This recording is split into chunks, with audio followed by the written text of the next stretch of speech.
Hello, I'm John Fitch, MIT science reporter. We're at MIT's Lincoln Laboratory in Lexington, Massachusetts, a major research organization which has played an important role in developing this nation's defense system since World War II.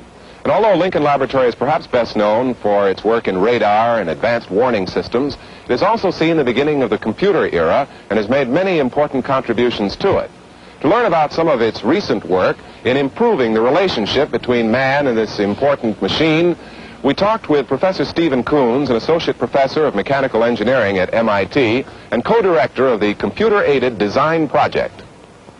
John, we're going to show you a man actually talking to a computer in a way far different than it's ever been possible to do before. Surely not with his voice. No, he's going to be talking graphically. He's going to be drawing, and the computer is going to understand his drawings. And the man will be using a language, a graphical language that we call Sketchpad, that started with Ivan Sutherland some years ago when he was busy working on his doctoral degree. And you will see a designer, effectively, solving a problem step by step, and he will not at the outset know precisely what his problem is, nor will he know exactly how to solve it. But little by little he will begin to investigate ideas, and the computer and he will be in cooperation, in the fullest cooperation in this work. Well, now, how does this differ from the way the computer has been used in the past to solve problems? Well, the conventional way, the old way of solving problems with a computer has been to understand the problem very, very well indeed, and moreover to know at the very outset just exactly what steps are necessary to solve the problem. And so the computer has been, in a sense, nothing but a very elaborate calculating machine. But now we're making the computer be more like almost like a human assistant. And the computer will seem to have some intelligence. It doesn't really, only the intelligence that we put in it. But it will seem to have intelligence. In the old days, to solve a problem, it was necessary to write out in detail on a typewriter or in punch card form all of the steps, all of the ritual that it takes to solve a problem. Because the computer is so literal-minded? Because it's very literal-minded. If you, for example, in the old days made so much as one mistake of a comma in the wrong place or a decimal point that was omitted, the entire program would hang up and wouldn't run. But nowadays, if you make a mistake, you can correct it, as you'll see, immediately, and the computer is much more tolerant and much more flexible. We met next with Mr. Timothy Johnson of the Design Division of the Department of Mechanical Engineering and asked him to show us this computer and its Sketchpad.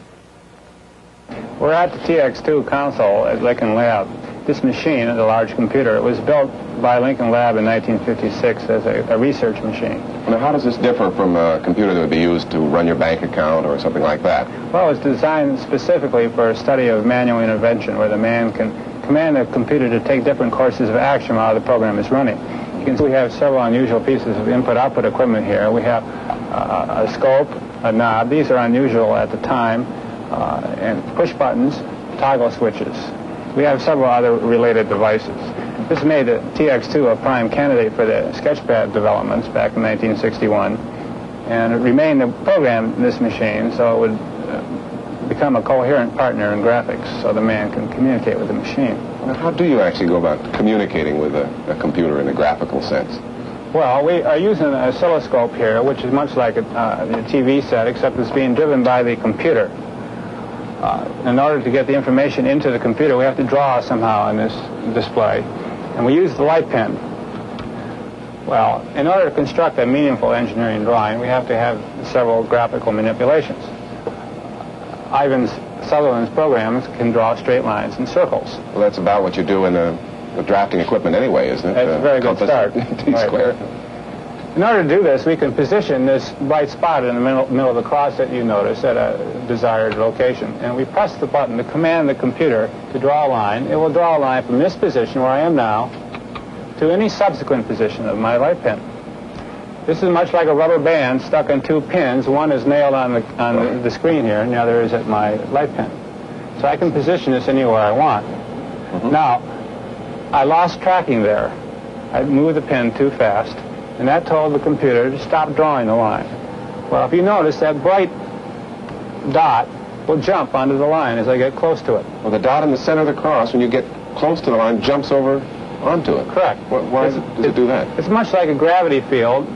At the end point, it is even a higher gravity field to allow us to position the point exactly on the line, or in this case, exactly at the end point. This allows me to move my pen quite coarsely, be sloppy while I'm drawing, and get a precision drawing out at the same time. So now I'm going to draw a second line. Yeah. And even a third one. Now, in an ordinary pencil and paper drawing, all we have is this particular picture. But the computer understands the geometry of the drawing here. What do I mean? I mean that if I point at this particular point and tell the computer to move that point by another push-button command, it will move not only that point, but all three lines that are attached to it. And the delay between it's doing what you want it to is because it's computing all these changes. That's correct. Now, if I made a mistake, I could delete my mistake by pointing at the line in question, for instance, and pressing the appropriate button. And it's gone. Now, I mentioned before we could draw circles also. Right. In order to do this, I must first indicate the center of my circle. Let's choose it to be here. And then I'll move out to an initial radius, let's say this point right here, and I press the second button to start drawing the circle. Here's our circle. Let me reduce the drawing slightly so our circle shows on the computer scope. And you see as I move the pen, it is ignoring the radial position. I've just gone off the scope screen here. The radial position of the pen and only looking at its angular position. So I can be very sloppy as you like, in other words. Right. In other words, the computer supplied the compass here, much like as it supplied the straight edge for the straight line. If you go backwards, you erase it. And I can wind it up the other way. Now, if I tell the computer to put that point right at this circle, right in that point right there, the computer knows that those must be connected. It turns out that they're not really connected. It's a very small nub there. Let me move this away and show you that they're really not connected. But I have told it by terminating the point of the pen at that position that it must be connected. Now, I can tell the computer to satisfy this constraint command by bringing in a program under command of this toggle. And watch the scope. You see now that indeed the circle is ending at that line. We have constrained the drawing to behave this way. Well, now, I wonder if you'd expand a little more on this idea of a constraint. Just what do you mean? All right. Let me go to a second piece of paper. What I've done here is I really saved away that drawing I just drew. You can get it back again? I can get it back, and I can select my drawing number by these toggles here. So I've selected a blank piece of paper, we'll call it. We have several pieces of paper. And I can, let's say I'm beginning to design. I have a very nebulous idea what I want to have in mind. And as I draw my part, let's say on the scope, it reinforces what I have in mind. This is, in general, part of the design process. And as I apply design criteria, stresses, and so on, eventually I will know what the exact shape of this part is. I shouldn't be required to draw the exact shape at the beginning. I really don't know what it is. But let's say I've decided eventually in this model that I want these to be horizontal and vertical, a box. I can apply a new constraint, a horizontal constraint here, a vertical constraint here, and a horizontal here by pointing at the line and pressing a button. Well, now nothing has happened yet because remember I still must tickle that toggle over there to command the computer to satisfy these constraints. So it won't actually let those rubber bands relax then until you say so. Right. And I'll do that and watch again. There we have a box. Well, now, this idea of having constraints like this, being able to make lines meet or to make them horizontal or vertical, makes it quite a step ahead of something that's just a drafting machine that allows you to draw, doesn't it? Exactly. In other words, you can get the topology down of the part, and at any subsequent position in your design, you can make it to behave exactly what you want. Straighten the drawing up. In other words, you don't have to draw exactly at the beginning like you have to do in drafting. This is, of course, just one aspect of the program. Now, what I can do, in addition to this, is call up copies of master pictures. Remember that picture we drew before? I think it looks something like that. That's right. What I've done is I regard that first picture as a master. And I call up a copy of it, and I can manipulate it locally. I can reduce it, magnify it, and I can rotate it. And let me place it right there. And I can do this several times. This is, of course, very instrumental for repetitive drawings like circuit diagrams or bridge bays, where we have several repetitive structures. Oh, if you were drawing a circuit diagram, you might have little resistors or transistors or something already drawn and stored away, and you could call up as many of those as you wanted. Right. Now, imagine that when I was doing my design work, I made a mistake in my master. Well, in order to correct that mistake, I would go back, and let's say I don't really want this circuit or segment to be in here. I erase it. Now I have the problem of making these changes to all the occurrences of this copy in my working drawing. This is very tedious nowadays. With pencil and paper, we have to remember where all the changes are. Now you notice, you remember the drawing, that we now have lost our circular arcs. So if a manufacturer, for instance, of some electronic part changed the design somewhere one of these years, you could just automatically change all the drawings in which it appeared. Correct. Well, now I've showed you many of the basic graphical manipulations we have available. Incidentally, I would like to ask you how big this piece of paper that you keep referring to is, and how many pieces of paper you have available to you. Well, this scope, which measures about 7 inches on the side, we regard this as a window that we can move over our paper and enlarge the size of this window. We can imagine the computer has a fixed sheet of paper behind this window. Its scale is approximately 2 miles on the side. 2 miles? Right, and let's look at that. I can reduce this drawing slightly. And let me call up a copy of that master drawing again. Put it over the center there. Oops. All right. Now I've hit one stop already. That's as small as you can. You're looking at the whole piece of paper, so. Correct. And let me magnify it now. And now it's magnified so it's practically off the screen. Place another one in there. Sort of like the picture within a picture within a picture idea. Right, it's real nightmare material. And as it gets smaller, even though the spot sort of disappears, it's really still there, isn't it? Right, the computer has this all memorized in its memory. Well, most of the things, though, that we live with in this world are three-dimensional rather than two-dimensional pictures like that. Is it possible to use a computer in that kind of problem? Yes, we've expanded Ivan Sutherland's program into 3 dimensions. I have to bring that off the magnetic tape.